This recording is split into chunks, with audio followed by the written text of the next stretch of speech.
Bem, pessoal, né, a gente já viu como um compilador é organizado, né? A gente, vocês já nesse ponto já compreendem que o compilador é organizado em duas etapas, né, duas fases,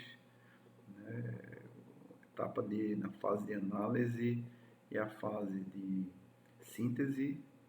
A fase de análise é implementada pelo front-end do compilador e a fase de síntese é implementada pelo back-end do compilador. A partir de agora, a gente vai cobrir conceitos básicos, né? Então, para dar background, né? Dar conhecimento básico para vocês de alguns elementos, né? Fundamentos necessários para a compreensão mais profunda das técnicas, né? Que são usadas por cada uma dessas fases. Né? O primeiro conceito, né, digamos, módulo dessa etapa é linguagens formais e autômatos que vocês já viram recentemente aí em disciplina de computação teórica ou similar. Primeiro, a definição informal para linguagens, e não aqui apenas restrito a linguagens de programação. Né? Uma linguagem é um conjunto possivelmente infinito de strings, então tire aí, né, da mente nesse momento, né, linguagens de programação. E existem vários formalismos para definir esse tal conjunto aí de string, né, de strings. A escolha de que formalismo você vai usar, então, vocês já devem ter visto, né? No próximo slide a gente vai refrescar isso.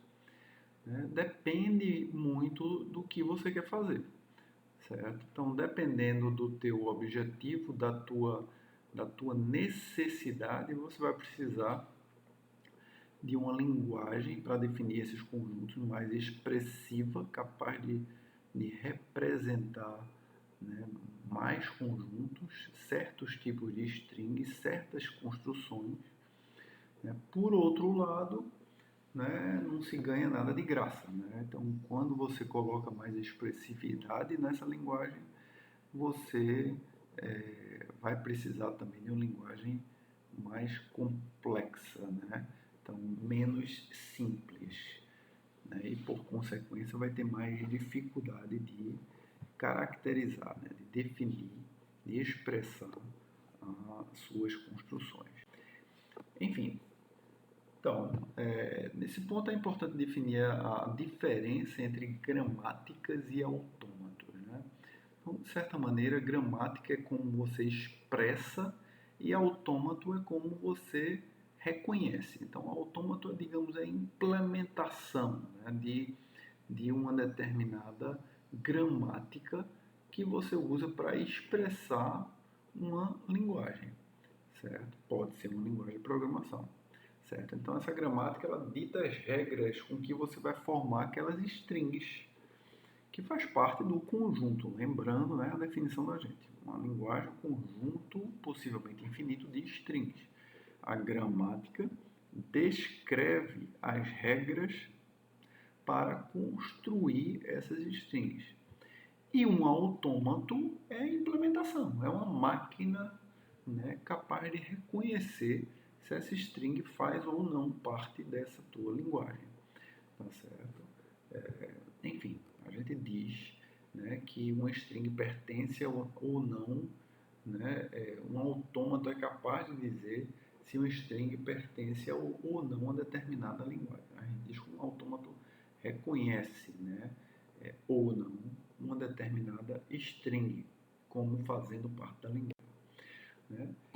Vocês devem ter visto aí esse diagrama aí, né, essa hierarquia, né, de linguagens. Né? Então, existem, né, linguagens com expressividades diferentes. Então, gramáticas regulares são as mais simples, aparece aí em azul escuro, tá certo?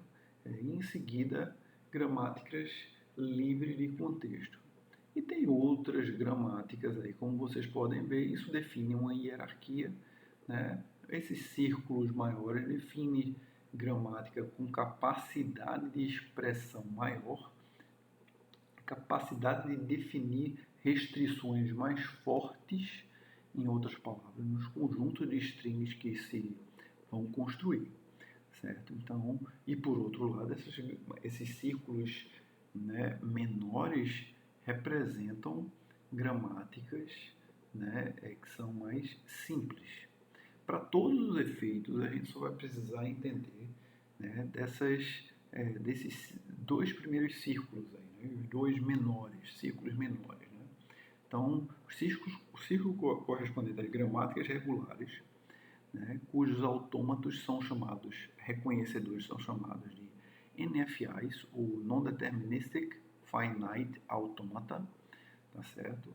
Né? E, enfim, vocês devem ter visto também que é possível derivar, né, autômatos determinísticos a partir desses autômatos não determinísticos, né, a partir de uma construção chamada de subset construction.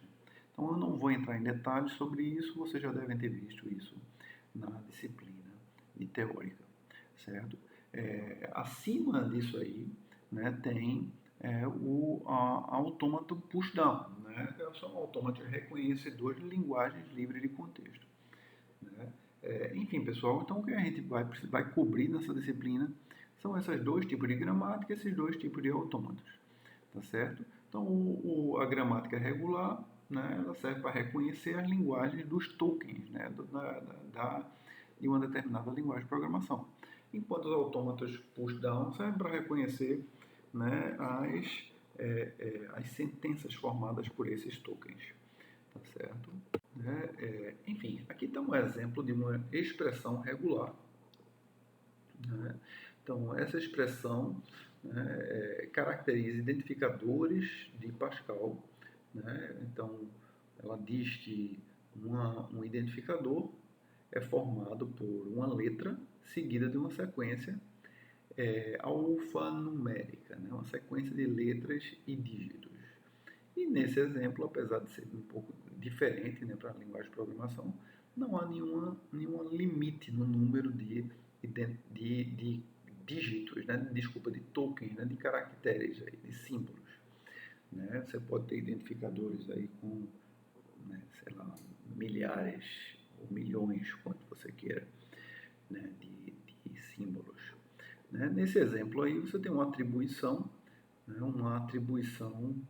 né, de uma expressão aritmética para um identificador x2, né? Tudo que aparece aí nesses retângulos são tokens, e o que aparece no retângulo cheio, né, não achurado, são os tokens identificadores, né? Enfim, pessoal, então já uma gramática livre de contexto, né, ela define basicamente as regras sintáticas da sua linguagem de programação. A definição, só para refrescar a mente de vocês, de uma gramática livre de contexto, né, um conjunto de símbolos que a gente chama de terminais, né, um conjunto de símbolos que a gente chama de não terminais, são,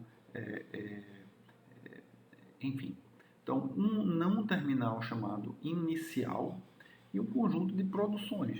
Basicamente, essas produções são aquelas setinhas, né? Digamos, cada linha lá da tua gramática seria uma produção, né? O que aparece do lado esquerdo da produção é necessariamente um símbolo não terminal.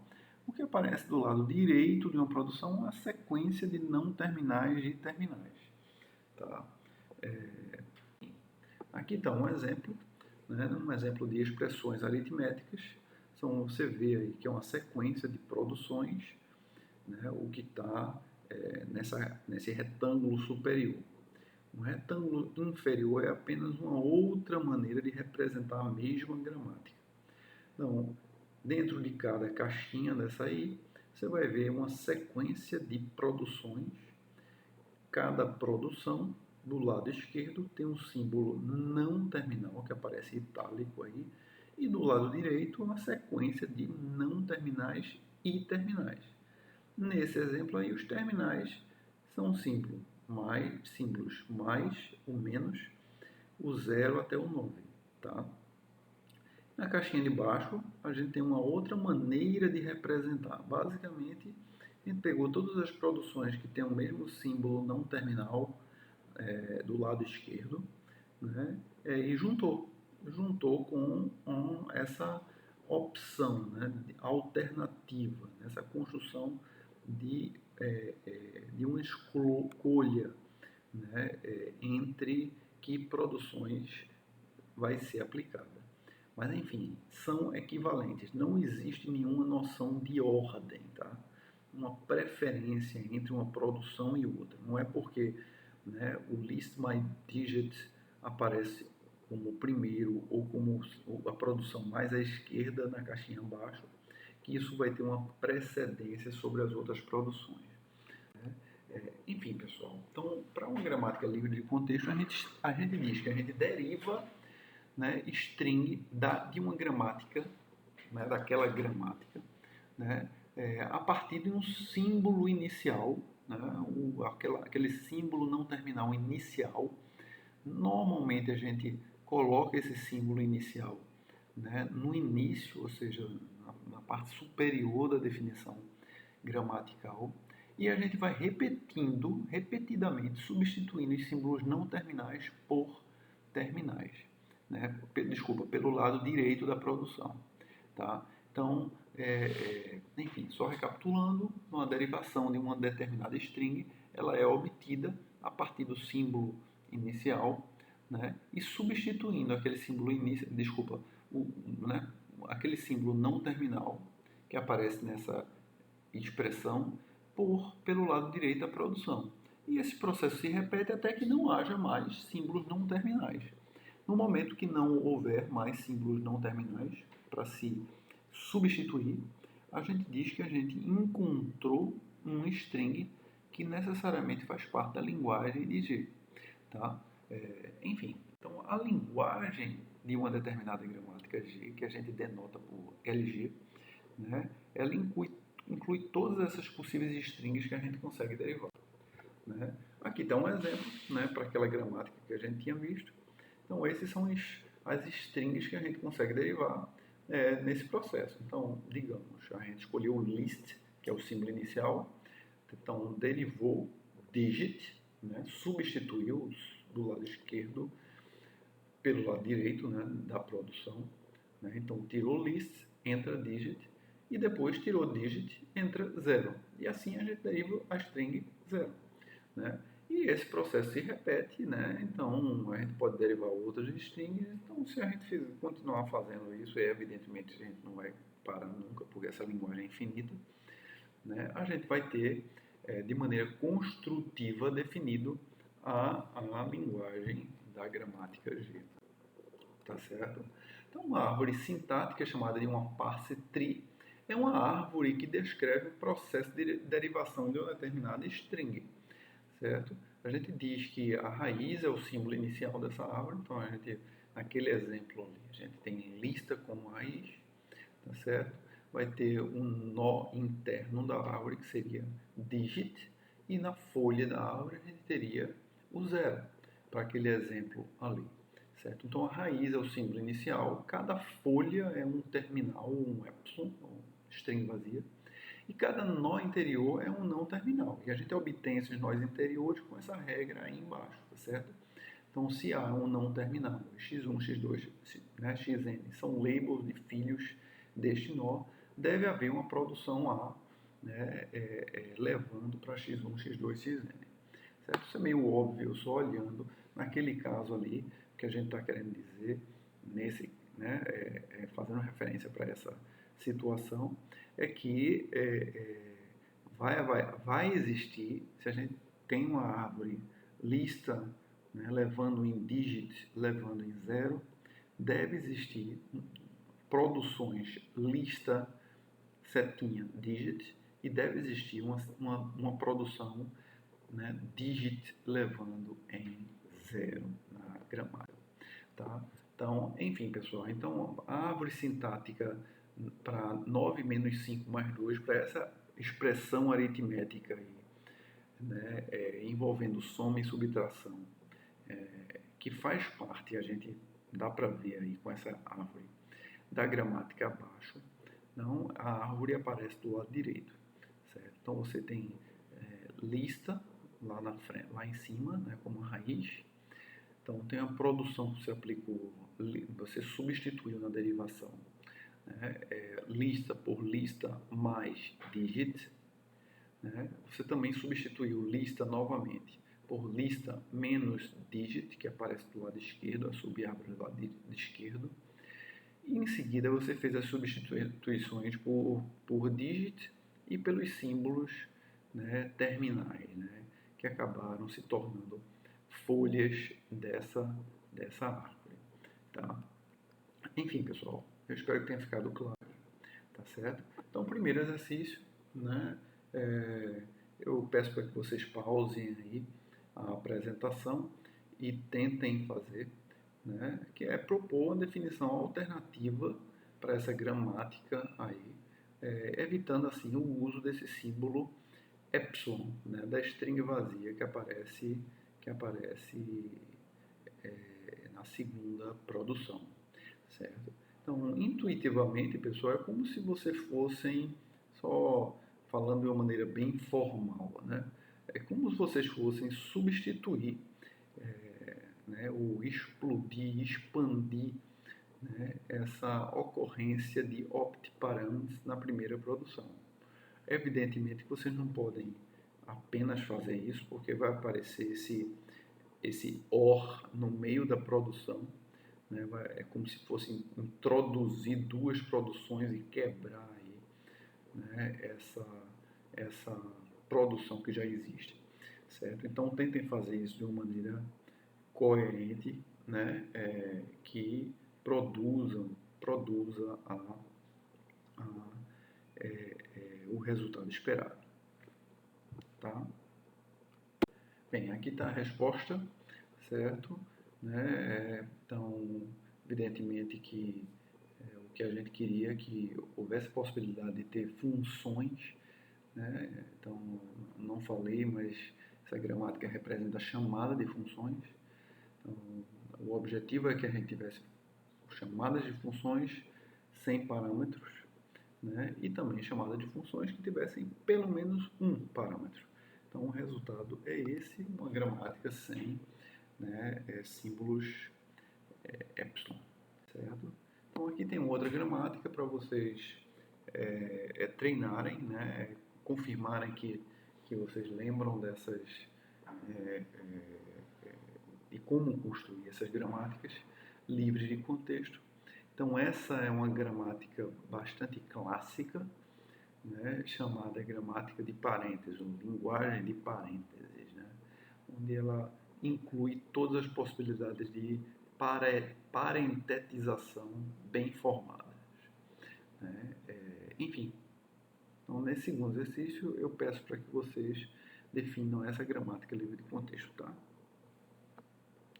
Aqui está a resposta, na resposta clássica, né? Enfim, pessoal, só um parênteses também, né? O livro do dragão, né, aquele livro clássico que está na listagem da gente como material de referência, né, ele tem exercícios para isso aí, tá? Enfim, pessoal, a gente vai parar por aqui nesse primeiro bloco, tá? Então, foram praticamente 20 minutos de aula. Eu vou tentar quebrar isso aí, esses módulos em blocos de mais ou menos, né, esse período, não mais do que isso, talvez 10, 15 minutos até 20, para que não fique cansativo e vocês possam assistir isso, né, quando bem, assim, quando tiverem se sentindo interessados, tá? Tá bom, até a próxima.